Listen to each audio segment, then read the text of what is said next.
ایران نے اسرائیل پر حماس کے حملے کو ملت اسلامیہ کے لیے قابل فخر قرار دے دیا۔ ایرانی صدر نے فلسطینی مزاحمتی تنظیموں کی قیادت سے ٹیلی فون پر بات چیت میں مسجد الاقصی کی جلد آزادی کی امید بھی ظاہر کی۔ مزید تفصیل جانتے رپورٹ میں۔ ایرانی صدر ابراہیم رئیسی نے فلسطینی مزاحمتی گروہ حماس اور اسلامی جہاد کی قیادت سے رابطہ کیا ہے۔ ایرانی صدر نے حماس کے سیاسی دفتر کے سربراہ اسماعیل ہنیہ اور اسلامی جہاد کے جنرل سیکرٹری زیاد النخالہ سے ٹیلی فونک رابطہ کیا اور فلسطین کی صورتحال پر گفتگو کی۔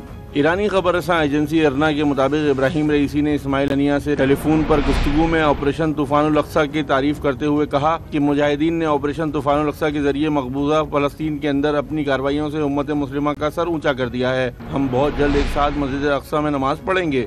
ارنا کے مطابق اسماعیل ہنیہ نے ایرانی صدر کو بتایا کہ جاہریت اور مسجد اقصی میں فلسطینی نمازیوں کی توہین کو اس آپریشن کی بنیادی وجہ قرار دیا۔ دوسری طرف ترکی نے اسرائیل فلسطین تنازع کا واحد حل آزاد فلسطینی ریاست کا قیام قرار دیا ہے۔ ترک صدر رجب طیب اردوان نے اسرائیل فلسطین تنازع پر اپنے بیان میں دونوں فریقین پر امن کے لیے سفارتکاری بڑھانے پر زور دیا۔